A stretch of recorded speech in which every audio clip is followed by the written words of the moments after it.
जन विकास महासभा एवं society of career technology द्वारा आयोजित जूलॉजी क्लास में आपका स्वागत है। हम लोग मेंडल के एवं कॉरिन्स के नियमों का अध्ययन कर चुके। अब इसके दूसरे चैप्टर है सेक्स डिटर्मिनेशन। एक लंबे समय तक वैज्ञानिकों के दिमाग में ये समस्या थी। एक बार तो मेंडल नाना ने ये कह दिया था कि हर ऑर्गेनिज्म, हर प्राणी के शरीर की सभी कोशिकाओं में गुणसूत्र एक ही तरीके के होते हैं। जैसे मनुष्य के सारे कोशिकाओं में और सारे मनुष्यों में गुणसूत्र की संख्या 46 होती है। तो प्रश्न उठता है कि फिर, और ये भी है कि वो एक प्रजाति के सारे सदस्यों के गुणों में समानता होती है। फिर समस्या ये उठी कि एक ही जाति के मेल और फीमेल अलग अलग कैसे हो जाते हैं। और इस बात का सबसे पहला सॉल्यूशन सन 1902 में मैकलंग नाम के साइंटिस्ट ने देखा कि एक इंसेक्ट होता है प्रोटीनर बग।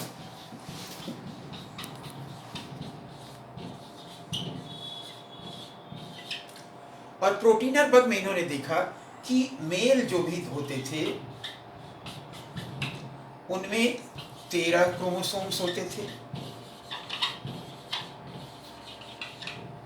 और फीमेल जितनी होती थी उनके शरीर की सभी कोशिकाओं में 14 क्रोमोसोम्स होती थी।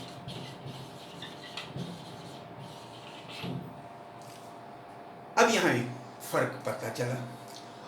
अब इसके साथ उन्होंने एक बात ये भी देखी कि इनमें से एक जोड़ी गुणसूत्र ऐसे हैं जो मेल और फीमेल में अलग अलग तरीके के हैं।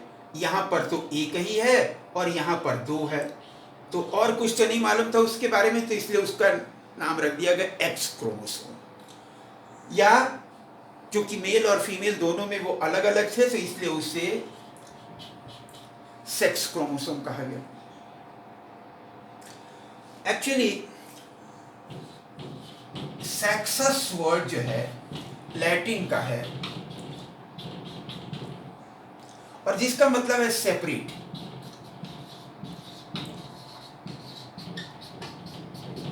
तो सेक्स का मतलब क्या है? सेपरेट, मतलब अलग अलग। तो एक ही स्पीशीज में जो मेल और फीमेल अलग अलग टाइप के होते थे तो उसके लिए male and female sex word use किया गया पहली बार मैकलंग के द्वारा। और अब इसमें एक बात और पता चली कि सारे गुणसूत्र या क्रोमोसोम्स में से कुछ गुणसूत्र तो ऐसे हैं जो कि मेल और फीमेल में एक ही तरीके के हैं, जिन्हें हम कहते हैं ऑटोसोम्स। तो यहां पर कितना था प्रोटीनर में? जैसे कि ये 6 पेयर्स, मतलब 12। तो 12 तो ऑटोसोम्स थे। एक जो जोड़े का था जो कि मेल में तो एक ही था, सिंगल एक्स, और फीमेल में 2 एक्स थे। तो इसके लिए ये अलग अलग माना गया, तो इसलिए इन्हें सेक्स क्रोमोसोम कहा गया। देखिए, सेक्स क्रोमोसोम कहने का ये मतलब बिल्कुल नहीं है कि रिप्रोडक्शन से रिलेटेड सारे कैरेक्टर के जीन्स इस क्रोमोसोम पर पाए जा रहे हैं, ऐसा कुछ नहीं।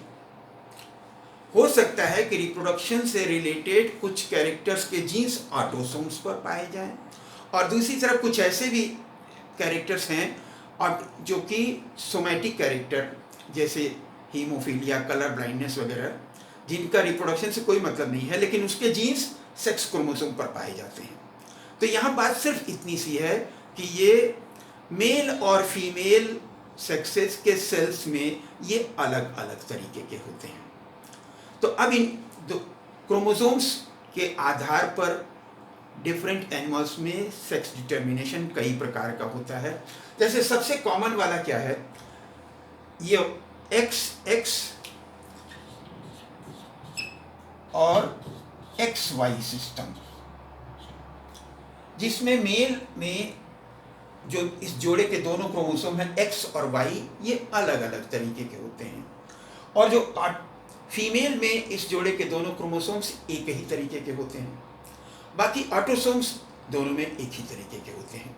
जैसे मनुष्य के मामले में क्या होता है कि मनुष्य के शरीर की सारी कोशिकाओं में कुल 46 क्रोमोसोम्स पाए जाते हैं। 46 में से 44 यानी कि 22 पेयर्स, 22 पेयर्स तो मेल और फीमेल दोनों में एक ही तरीके के हैं, तो उन्हें हम क्या कहते हैं, ऑटोसोम्स। और एक जोड़ा जो है, उस जोड़े के क्रोमोसोम्स फीमेल में तो दोनों एक ही तरीके के होते, तो उन्हें XX कहते हैं। मेल में इसमें फर्क ये हो जाता है कि एक क्रोमोसोम जो Y क्रोमोसोम है वो X क्रोमोसोम से छोटा है। Y क्रोमोसोम आप देख रहे हैं कि ये X क्रोमोसोम से छोटा है। X क्रोमोसोम वैसे ही है जैसे कि फीमेल के सेल्स में।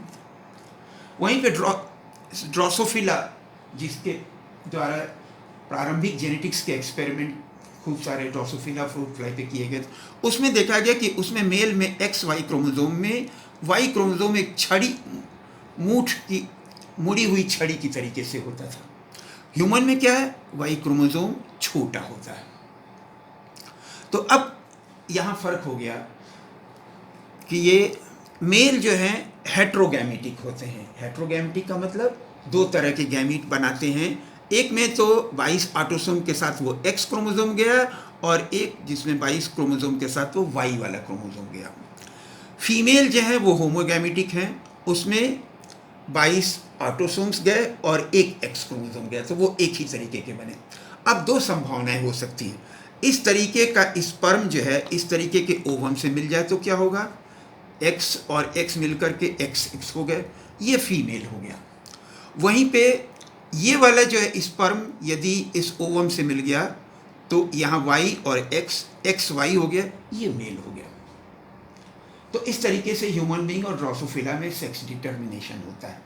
लेकिन एक और बड़ी मज़ेदार बात ये है कि कभी कभी ये भी हो जाता है कि ऑटोसोम्स का तो 2 सेट है और एक ही X क्रोमोसोम है। जैसे कि ड्रोसोफिला में कुल कितने हैं क्रोमोसोम्स, 8, तो इसमें क्या हो गया, 7। और जैसे ह्यूमन बीइंग में 46 है, तो 46 की जगह क्या हो गया, 45। अब ये क्या होगा, तो इसके बारे में बड़ी इंटरेस्टिंग बात ये थी कि एक ही X क्रोमोसोम वाला प्राणी जो है ड्रोसोफिला में तो मेल हो जाता है और ह्यूमन बीइंग में वो फीमेल हो जाता है। अब यहाँ बात फर्क हो गई। अभी तक तो कहानी एक ही थी, सिमिलर XY मैकेनिज्म, कि XY होता है तो मेल हो जाता है, XX हो जाता है तो फीमेल हो जाता है। लेकिन अब इसी के साथ ये नई बात पता चली कि यदि Y क्रोमोसोम है ही नहीं और सिर्फ एक X क्रोमोसोम है, तो वो ड्रोसोफिला में तो वो मेल हो जाता है। इसका मतलब ये हुआ कि ड्रोसोफिला में एक X क्रोमोसोम है तो वो मेल हो जाता है, 2 X क्रोमोसोम है तो फीमेल हो जाता है। लेकिन ह्यूमन बीइंग में क्या हुआ, यहाँ पर 45 क्रोमोसोम वाला जो है प्राणी फिनोटिपिकली फीमेल पाया गया। इसका मतलब क्या हुआ कि यहाँ पर मेल और फीमेल बनने का निर्धारण Y क्रोमोसोम करता है। Y क्रोमोसोम यदि है तो वो मेल हो गया, और Y क्रोमोसोम यदि नहीं है तो वो फीमेल हो गया। एक बात। दूसरा तरीका ये, जैसे कि आपको बताया गया कि कुछ में सबसे पहले जो प्रोटीनर ग्रॉसहॉपर वगैरह में देखा गया था, तो उसमें एक दूसरी टेक्निक पाई जाती है कि यही वाला सिस्टम कि मेल में एक ही X क्रोमोसोम होता है और फीमेल में 2 X क्रोमोसोम होते हैं। तो क्रोमोसोम की संख्या जो है मेल फीमेल में कांस्टेंट नहीं है, बराबर नहीं है, फर्क है वहाँ पे। तो उसे क्या कहते हैं, XX मेथड। यहाँ पर इसको क्या कहते थे, XXXY मेथड, और प्रोटीनर में जो पाया जाता है उसको क्या कहते हैं, XX प्लस X0 मेथड।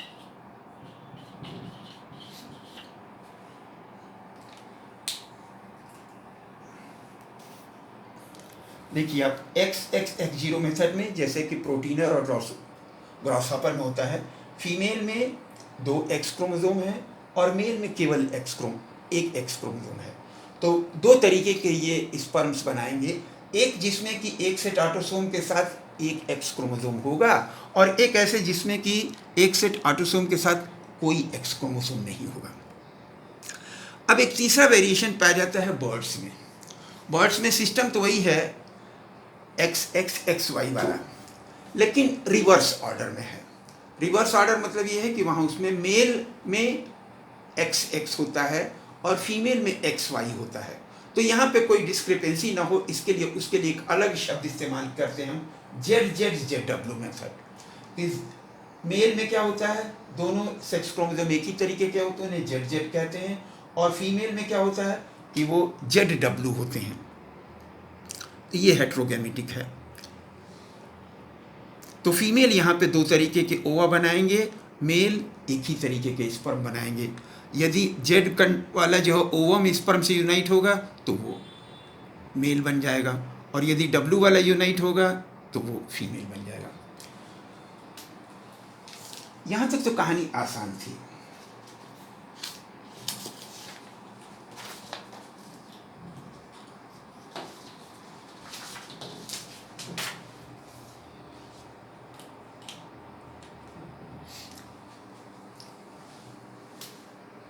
मक्खियों में एक बिल्कुल अलग चीज पाई जाती है। वहाँ पे क्या होता है कि मेल हैप्लॉइड होते हैं। हैप्लॉइड मतलब एक सेट नहीं, एक जोड़ा नहीं क्रोमोसोम पाएगा, एक एक ही पाएगा।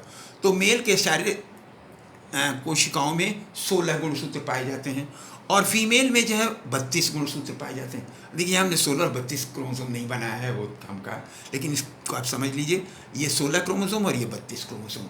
अब इसमें क्या होता है कि मेल जो गैमीट बनेंगे उसमें वही 16 क्रोमोसोम रहे, फीमेल में जो है मियोसिस हुआ और उनमें क्रोमोसोम्स जो हैं 16 हो गए।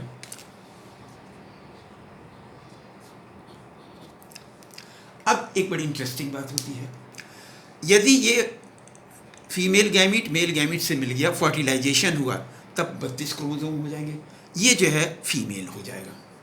लेकिन दूसरी स्थिति ये है, इसमें पार्थिनोजेनेसिस होता है। पार्थिनोजेनेसिस का मतलब ये है कि विदाउट फर्टिलाइजेशन जो गैमीट है वो सीधे सीधे डेवलप हो करके पूरे प्राणी को जन्म दे, तो उसको पार्थिनोजेनेसिस कहते हैं। तो यहाँ पे जो है मेल पार्थिनोजेनेसिस से डेवलप होता है और ओवम से ही सीधे सीधे, और उसमें 16 क्रोमोसोम्स होंगे। अब फीमेल में भी फर्क हो जाता है। मधुमक्खी के साथ ये देखा जाता है कि शुरू के 2 दिन तो सभी को, जो वर्कर होती है शहद को लेकर के अपने मुंह में, और फिर उसे थोड़ा सा डाइजेस्ट कर लेती है और पॉलन ग्रेन और उसको मिला करके रॉयल जेली बनाती है। तो 1-2 दिन तक रॉयल जेली दिया गया। उसके बाद क्या होता है, क्वीन जिसको बनना होता है तो उसको तो रोज रॉयल जेली ही दिया जाता है, तो वो क्वीन बन जाती है, उसके रिप्रोडक्टिव ऑर्गन्स डेवलप रहते हैं, वो रिप्रोडक्शन कर सकती है। लेकिन वहीं फीमेल जो है वो वर्कर फीमेल हैं, लेकिन उनको 2 दिन के बाद सिंपल हनी दिया जाता है, रॉयल जेली नहीं दिया जाता है। तो इस अलग प्रकार के भोजन का असर ये हो जाता है कि वो क्वीन नहीं बनने पाती हैं, वो स्टेराइल वर्कर बन जाती हैं और खाली छत्ते में विभिन्न कामों को करने का काम करती हैं। सिर्फ क्वीन ही जो है रिप्रोडक्शन करने का काम करती है।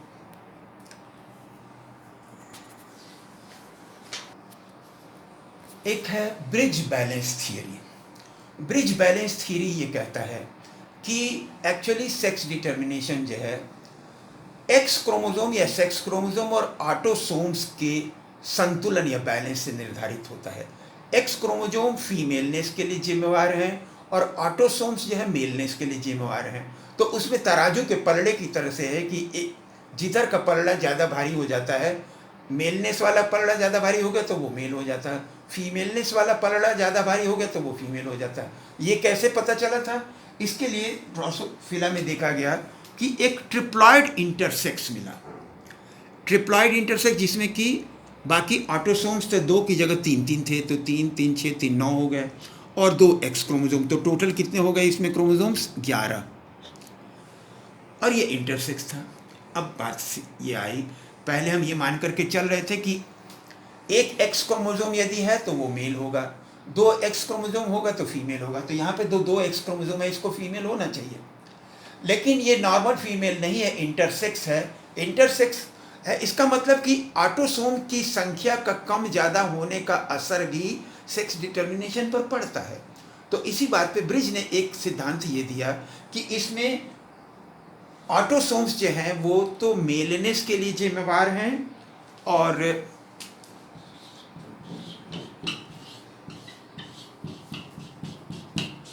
ऑटोसोम्स मेलनेस के लिए जिम्मेवार हैं, और एक सेट ऑटोसोम जो है वो 1 यूनिट,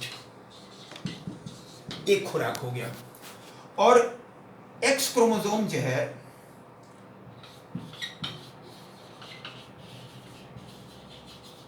इच फॉर फीमेलनेस, और इन्होंने कहा कि एक एक्स क्रोमोसोम जो है फीमेलनेस की खुराक उसमें कितनी होती है 1.5 यूनिट। तो इन्होंने कहा कि ये 2x के हिसाब से तो जो है ये 2 यूनिट इसमें फीमेलनेस हो गया, और 3 यूनिट हो गया फीमेलनेस, और मेलनेस भी 3 यूनिट हो गया, तो इसलिए ये इंटरसेक्स हो जाता है। इंटरसेक्स और गाइनेंड्रोमॉर्फ दो वर्ड हैं, जरा दोनों के बीच में फर्क है। एक तो इंटरसेक्स होते हैं और दूसरा इंटरसेक्स जैसे कि जिसे सिक्सर कहते हैं आप, कि जो मेल और फीमेल दोनों के बीच के होते हैं, ना तो पूरी तरीके से मेल होते हैं ना तो पूरी तरीके से फीमेल होते हैं, उसे इंटरसेक्स कहते हैं। और दूसरी तरफ गाइनेंड्रोमॉर्फ,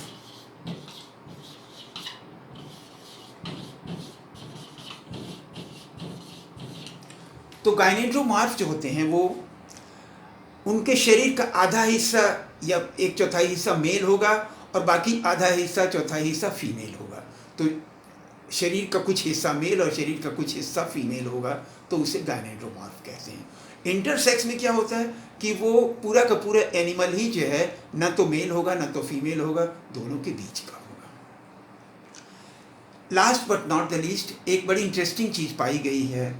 गहरे समुद्र में पाए जाने वाले एक एनिमल होता है जिसको कहते हैं बोनेलिया,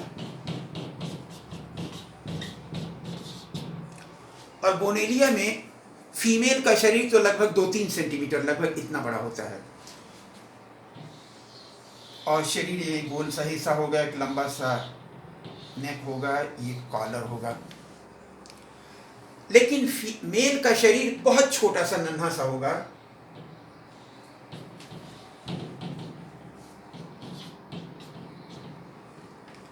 तो नॉर्मल एक लार्वा जब शुरू से डेवलपमेंट शुरू हुआ समुद्र में, तो ये लार्वा तो फीमेल में चेंज हो जाता है, लेकिन एक दूसरा लार्वा यदि फीमेल के शरीर से टच हो गया तो टच होने के बाद वो मेल हो जाता है, और वो यहीं पर फीमेल के शरीर के बीच के हिस्से में यहीं पर पड़ा रहेगा। तो ये एक इंटरेस्टिंग चीज़ है बोनेलिया और कुछ और एनिमल्स में पाए जाते क्रेपिडुला में, कि जिसमें नॉर्मली एक लार्वा फीमेल में डेवलप होता है, लेकिन एक लार्वा यदि फीमेल के शरीर से टच हो जाए तो वो मेल में चेंज हो जाता है। तो ये हुआ sex determination. Thank you very much.